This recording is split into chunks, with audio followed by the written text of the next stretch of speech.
ዓለም በሁለተኛው ዓለም ጦርነት ዋዜማ ላይ ነበረች። ፋሺስት ጣሊያን በዘመናዊ መርዛማ ጋዝና በአውሮፕላኖች ታጅባ ኢትዮጵያን ልትወጥ እየገሰገሰች ነበር። ንጉሱ ተሰደዱ።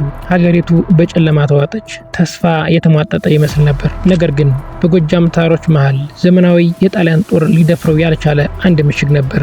በመኖሪያ ጫካው መድፍ ሲተኮስበት እሳት አዘዘበት የተባለለት የጠላት ጄኔራሎችን ያርበተበተ እርሱ በጨበጣ ውጊያ 12 የጣሊያን ባንዲራዎችን ማርኮ ለንጉሱ ያስረከበ የኢትዮጵያ የቁርጥ ቀን ልጅ። ግን የሚገርመው እና ልብ የሚሰብረው ታሪክ ጣሊያን በመድፍና በመርዝ ጋዝ ሊገድለው ያልቻለው ይህ አንበሳ የገደለው የጠላት ጥይት አለመሆኑ ነው። ከነጻነት በኋላ ገና በ35 ዓመቱ ለንጉሱ ባንዲራ ባስረከበበት ክቡር እጁ በአደባባይ ተሰቀለ። ለምን? 12 ባንዲራዎችን የማረከ ጀግና ወንጀሉ ምን ነበር? የአባቱ እጣ ፈንታ ለምን በሱ ላይ ተደገመ? ዛሬ የታሪክ ድርሳናትን ገልጠን የአባ ኮስትርን እውነተኛና ያልተሰማ ታሪክ ይዘንላችሁ ቀርበናል። አብራችሁን ቆዩ። ይህ የጀግናው በላይ ዘለቀ ታሪክ ነው። ሰላም ጤና ይስጥልን። ወደ ፋይፍ ስቶሪ እንኳን በደህና መጣችሁ። ዛሬ የምንመለከተው ስለ ኢትዮጵያ የነጻነት ተጋድሎ ሲነሳ ስማቸው ከፊት ስለሚጠራው ነገር ግን አሟሟታቸው እንቆቅልሽና ልብ ሰባሪ ስለሆነው ስለ በላይ ዘለቀ ነው። ታሪክን የምናወራችሁ ከራሳቸው ከቅርብ ጓደኞቻቸውና አብሯቸው ከተዋጉት ከነፊታውራሪ ተሻለና ከነፊታውራሪ ቀለመወርቅ አንደበት በተገኘ መረጃ ነው። በላይ ዘለቀ ማን ነው? እንዴትስ አደገ? ወደ ዝርዝሩ እንለፍ። በላይ ዘለቀ የተወለደው በጎጃም ክፍለ ሀገር በቢቸና ወራጃ ለሚጨን በተባለ ቦታ ነው። አባቱ አቶ ዘለቀ ላቀው የልጅ ኢያሱ ታማኝ አንጋች ነበሩ። ታሪክ እንደሚነግረን ልጅ ኢያሱ ከስልጣን ሲወርዱ አባቱ ወደ ትውልድ ቀያቸው ለሚጨን ወይም ጎጃም ተመለሱ።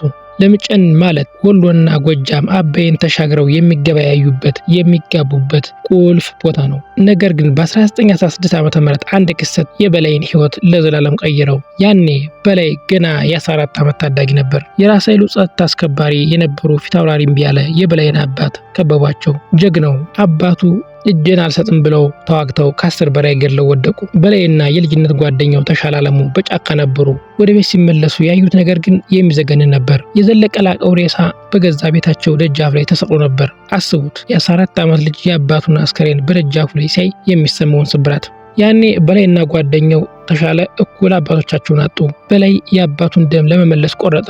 ፍትህ የሚጠይቀው ከገዳዮቹ አለቃ ከራስ ኃይሉ ቢሆንም ዳኛው ራሳቸው ራስ ኃይሉ ስለነበሩ ፍትህ እንደማያገኝ አወቀ። የቀረው ምርጫ አንድ ብቻ ነበር፣ በቀል። የአባቱን ናስ ማሰር ወይም ውጅግራ ጠመንጃ ይዞ ወደ ለሚጨን ጫካ ገባ።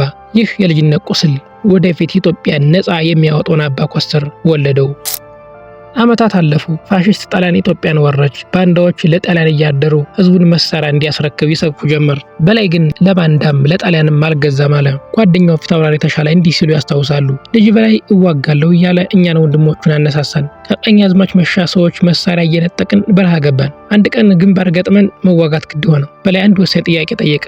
የዛሬን ጦር ማን ይምራው? ሁሉም በአንድ ድምፅ አንተን መርጠናል አሉት። ለምን ብለው ሲጠየቁ ፊታውራሪ ተሻለ ሲመልሱ እንዲላሉ፣ በደግነቱ በጀግንነቱ ጠባይ መልካም በመሆኑ እኔ ይቅርብኝ ብሎ ለሌላ ሰው ስለሚያዝን መርጠናል ብለው ነበር። ተመልከቱ፣ በላይ መሪ የሆነው በጉልበት ሳይሆን በባህሪው ነበር። የመጀመሪያውን ጀግነት ያሳየው ወይዘሮ ድንቅነሽ ኃይሉ ላይ ነበር። መሳሪያ ሊያስረክቡ የመጡትን ሴትዮዋን ሳይጎዱ ያለምንም ደም መፋሰስ 35 ጠመንጃ ቀምቶ በሰላም ወደ መጡበት መለሳቸው። ይህ ለበላይ ትልቅ የትጥቅ መጀመሪያ ሆነ። ከ1928 እስከ 1929 መጨረሻ ድረስ በላይና ሰራዊቱ በፈላዋ ምሽግ ሆነው ጣሊያንን አርበድብደዋል።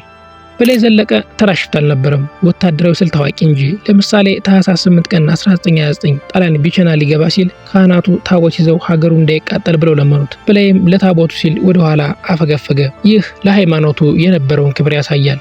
ግንቦት 29 ቀን በላይ ጦሩን አሰልፎ ከጎን መታው። አባይ በር ላይ የመሸገውን የቀኛዝማች ለማ ነገዋን ደመሰሰ። ነገር ግን በኢትዮጵያ አርበኝነት ታሪክ ትልቁ ውጊያ የተደረገው ሰኔ 1 ቀን 1932 ዓ.ም ነው። ጣሊያን ከደብረ ወርቅ ወደ ቢቸና ስንቅና ትጥቅ ይዞ ሲጓዝ በላይ አገኘው። በላይ ለሰራዊቱ እንዲያላቸው፣ ጎበዝ፣ ጣሊያን ጥይቱን የሚያመጣው በፋብሪካ ነው፣ እኛ ግን ገዝተን ነው። ስለዚህ በጨበጣ እንግባበት። ራሱ እየጮኸ ጥላት መሃል ገባ። ምን አይነት እልህ እንደነበረ መገመት ትችላላችሁ። በዚያ ውጊያ ብቻ 9 የውሃ መትረጊስ፣ ስፍር ቁጥር የሌለው ቀላል መትረጊስና 12 የጣሊያን ባንዲራዎችን ማረከ። ከነዚህ ባንዲራዎች አንዱ ዛሬም ጎላ ጊዮርጊስ ቤተክርስቲያን ይገኛል። በማግስቱ 12 አውሮፕላኖች ሊደበድባቸው ወጡ። የበላይ ትዕዛዝ አስገራሚ ነበር። ጊዮርጊስ ያውቃል፣ አይዟችሁ እንዳትነቃነቁ አላቸው። ሰውና በቅሎው እንደ ድንጋይ ቆመ። የሚገርመው አውሮፕላኖቹ ሳያዩአቸው አለፉ። ይህ ታሪክ በህዝቡ ዘንድ በላይ ጫካውን አቃጥሎ ንፋስ አዘዘበት እየተባለ እንዲወራ አደረገ። በዚህ ወቅት ነበር ከተደበቀበት ጫካ ጥቃት ሲፈጸምበት እሳት ለኮሰው። ጫካ ውስጥ ያ ደረቅ እሳት በነፋስ እየተገፋ የጣሊያንን ታንክና መድፍ የታጠቀን ኃይል ሊያባረው ችሏል። 5 የፍዳ ዓመታት አለፉ። ነጻነት ሲቃረብ እንግሊዞችና ንጉሱ መጡ። ጀነራል ሳልፎርድ ለእርዳታ እጁን ሲዘረጋለት በላይ ለፈረንጅ ጀነራል ሰጥ መሳሪያና አውሮፕላን አምጡ እንጂ ወንድሞችን በከንቱ አላስፈጅም ብሎ በቆራጥነት ተከራከረ። ንጉሱ ሲገቡ በላይ የክብር አቀባበል አደረገላቸው። 44,000 ሰራዊት አሰለፈ። ሽልማቱ ግን ያልተጠበቀው ነበር። ያ ሁሉ መስዋዕትነት የከፈለበት ግዛት ለቀድሞ ባላባቶቹና ለራስ ኃይሉ ተሰጠ። በላይ የቢቸና አውራጃ ገዥ ብቻ ተደረገ። የቢቸና ወረዳዎች ላይ ሳይቀር ቀድሞ ባንዳ የነበሩ ሰዎች ተሾሙበት። ራሰው ነኝ ሐረግ የሚቆጥሩ ሰዎች አያሰሩኝም ያለው ደረሰ። በላይን አናደሩት፣ ክብር ነሱት። ጓደኛው ተመስገን ፈንታ ሸዋ ሄደን ለትልቅ ሰው ንደር ሲለው እኔ ሰው ሁኜ ለሰው አላድርም። ይህ ኩራቱ ለባለስልጣናቱ አልተመችም። ብስጭት የበዛበት በላይ ሸፈተ ተባለ። ሰውም አምባ ላይ ለ25 ቀን ተዋጋ። በመጨረሻም ምረነዋል የሚል የንጉስ ቃል መጣ። ነገር ግን ከአምባው ሲወርድ ተከበበ። መሳሪያው ተገፈፈ። እንደ እስረኛ ወደ አዲስ አበባ ተወሰደ። በላይ በእስር ቤት ሳለ አንድ ሴራ ተሸረበበት። አንድ ሰው ተልኮ አምልጥ ነው ፈራህ እንዲህ እያለ ያነሳሰውና ያበሽቀው ነበር። በላይም እኔ የዘለቀ ልጅ ብሎ ለማምለጥ ወጣ። ነገር ግን ያ ወጥመድ ነበር። መንገድ ላይ ሰላሌ ላይ ተከበበ። ጥር 1937 ዓ.ም በስቅላት እንዲሞት ተፈረደ። እድሜው ገና 35 ዓመት ነበር። ገንዘብ የማይወደው ብር በራስጌ ያታርጉብኝ ያቃየኛ ይል የነበረው ንጹህ አርበኛ በጥይት ሳይሆን በሴራ ወደቀ። ጣሊያን በመድፍና በአውሮፕላን ሊገድለው ያልቻለው ጀግና በቅናት የተነሳሱ ምቀኞች የሸረቡት ገመድ አነቀው። ዛሬም ድረስ አባ ኩስር ሲባል ኢትዮጵያ በኩራት ታስባለች። እውነተኛ ታሪክ አይቀበርምና። የበላይ ዘለቀ ታሪክ ለእናንተ ምን አስተማራችሁ? ጀግኖቻችንን በአግባቡ እየዘከር ነው ብላችሁ ታስባላችሁ? ሀሳባችሁን በኮመንት ጻፉልን።